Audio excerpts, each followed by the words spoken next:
Hello friends, आज की हमारी कहानी है शादी के बाद बेटी की मदद कितनी सही।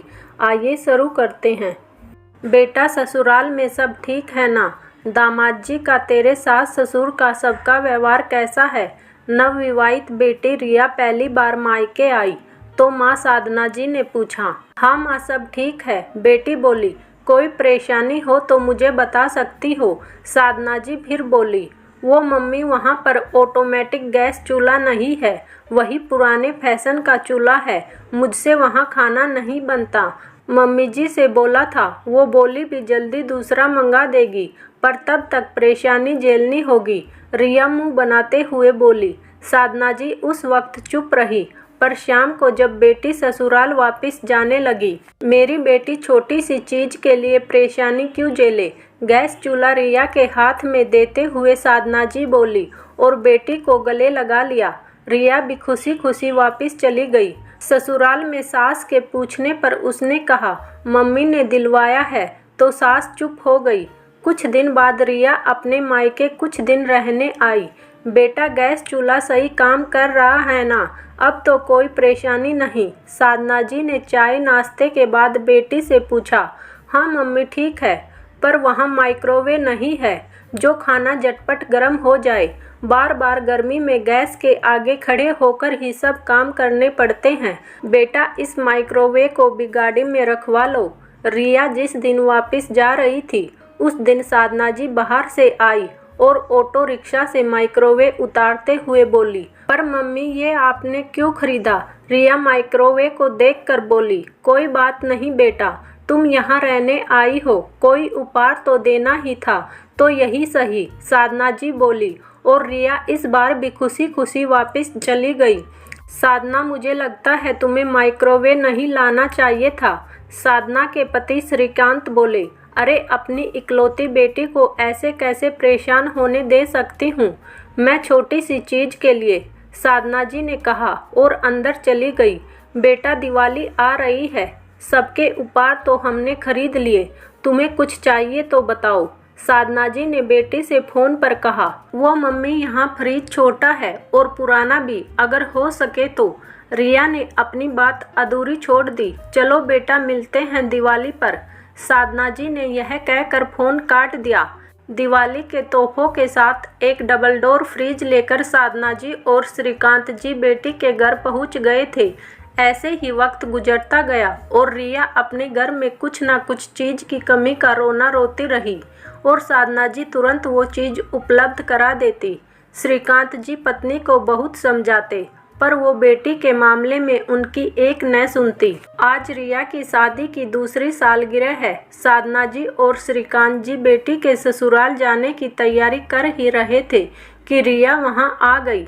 मम्मी पापा, पुलकित, जो कि रिया के पति है, को एक गाड़ी खरीदनी है जो 10 लाख की है। उसके पास 5 लाख तो हैं। क्या 5 लाख आप दे सकते हैं? हम जल्दी ही पैसा लौटा देंगे, रिया बोली। पर बेटा, गाड़ी तो हमने दी थी तुम्हारी शादी में, फिर अब दूसरी क्यों? श्रीकांत जी बोले। पापा, वो तो सस्ती वाली है, पुलकित को लेटेस्ट मॉडल लेना है, रिया चहकती हुई बोली। लेकिन बेटा, इतनी बड़ी रकम का इंतजाम तो मुश्किल है। 40-50 हजार की बात होती तो अलग बात थी। अब तुम्हारे पापा भी रिटायर हो गए हैं, साधना जी बोली। रिया नाराज होकर घर से चली गई। उसे लगा उसके मम्मी पापा पैसा देना नहीं चाह रहे। पापा को रिटायरमेंट का पैसा तो मिला होगा, जबकि वो नहीं जानती थी रिटायरमेंट के पैसे उसकी शादी के कर्ज में चले गए हैं। रिया बेटा, तुम वापस क्यों आ गई हो? सब ठीक तो है? 2 दिन बाद बेटी को दरवाजे पर देख साधना जी चौंक पड़ी। वो मम्मी, पुलकित नाराज है, बोलते हैं गाड़ी में तुम भी तो घूमोगी। आधे पैसे का जुगाड़ मैंने कर लिया, आधे तुम नहीं ला सकती क्या अपने माँ बाप से? वैसे तो वो तुम्हारी सहूलियत की हर चीज देते थे, आज मैंने बोला तो नखरे दिखा रहे हैं। अपने घर जाओ और पैसे लेकर लौटना, रिया ने रोते हुए सारी बात बताई। बेटा, ये तो दामाद जी ने बहुत गलत किया। 10-20 हजार की चीज और 5 लाख रुपए में जमीन आसमान का अंतर है, साधना जी तनिक रोष में बोली। पर मम्मी, वो बाद में लौटा देंगे ना, आप प्लीज अभी दे दो पैसा, रिया बोली। बेटा पैसा है कहाँ? सब तो तुम्हारी शादी के कर्ज चुकाने में खत्म हो गया। हम खुद अपना गुजारा पेंशन से कर रहे हैं। मैं अभी दामाद जी से बात करता हूँ इस बारे में। श्रीकांत जी वहाँ आकर बोले और दामाद जी को फ़ोन लगाया, पर उसने उठाया नहीं। कई बार कोशिश करने पर भी फ़ोन नहीं उठा। पापा वो नाराज़ हैं। अगर पैसे नहीं मिले तो वो मुझे घर में नहीं घुसने देंगे, रिया रोते हुए बोली। साधना जी और श्रीकांत जी ने बेटी को दिलासा दिया और शाम को बेटी को लेकर उसके ससुराल पहुँचे, पर वहाँ ताला था। रिया की सास तो बेटे के पास गाँव गई हुई थी और पुलकित ऑफिस के काम से दूसरे शहर गया था। घर वापस आकर रिया अपने कमरे में जाकर रोने लगी, क्योंकि पुलकित ने उसे शहर से बाहर जाने का नहीं बताया था और अब वो फ़ोन भी नहीं उठा रहा था। काफ़ी दिन बीत गए पर पुलकित ने उसे फ़ोन नहीं किया। उसे ऐसा लग रहा था वो अकेली है, उसका कोई नहीं है, क्योंकि पति ने पैसे के लिए उसकी सुध नहीं ली और उसे लगता था माँ बाप पैसा देना नहीं चाहते। साधना, ये सब तुम्हारा किया धरा है। मैं तुम्हें पहले ही कहता था, यूँ हर बार बेटी की मदद करना ठीक नहीं। तुम्हारे बार बार बेटी को ज़रूरत का सामान देने से बेटी और दामाद जी को ये लगने लगा है हम कैसे भी करके उन्हें पैसे देंगे ही। आज जो तुम्हारी बेटी यूँ घर बैठी है उसमें गलती तुम्हारी ही है। क्या हो जाता अगर वो साधारण चूल्हा इस्तेमाल करती, छोटा फ्रिज इस्तेमाल करती या बाकी चीज़ें ना इस्तेमाल करती? श्रीकांत जी पत्नी से गुस्से में बोले। सही कहा आपने। मुझे लगा था मैं अपनी इकलौती बेटी की मदद कर रही हूँ, पर नहीं जानती थी मैं तो उसे पंगु बना रही हूँ। बहुत बड़ी गलती हो गई मुझसे, पर अब इसे किसी तरह सुधारिए। साधना जी दुखी हो बोली। चलते हैं कल समदन जी के पास। मुझे यकीन है वो पुलकित को जरूर समझाएगी। श्रीकांत जी बोले। अगले दिन सुबह ही वो रिया को लेकर पुलकित के भाई के घर चले गए। वहाँ रिया की सास से बात हुई। उन्हें नहीं पता था रिया को पुलकित ने मायके भेज दिया है। हालांकि उन्होंने भी साधना जी और श्रीकांत जी से कहा कि आज जो हुआ है उसमें कहीं न कहीं वो दोनों जिम्मेदार हैं।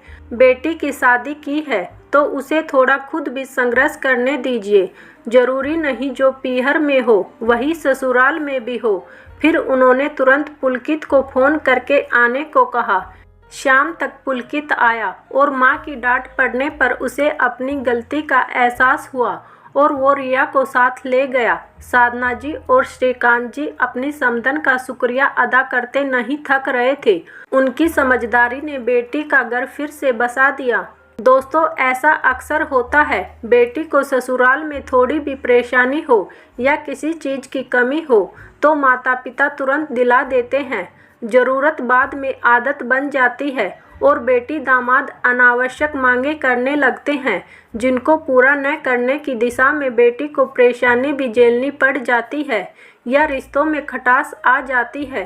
बेटी को उपहार देना गलत नहीं है, पर हर बार उसकी छोटी छोटी ज़रूरतें पूरी करना बच्चों को पंगु बना देता है और उन्हें सहारे की आदत पड़ जाती है। आपने बेटी की शादी की है, अब उसका सुख दुख में साथ दीजिए, पर कुछ परेशानियों का सामना खुद भी करने दीजिए।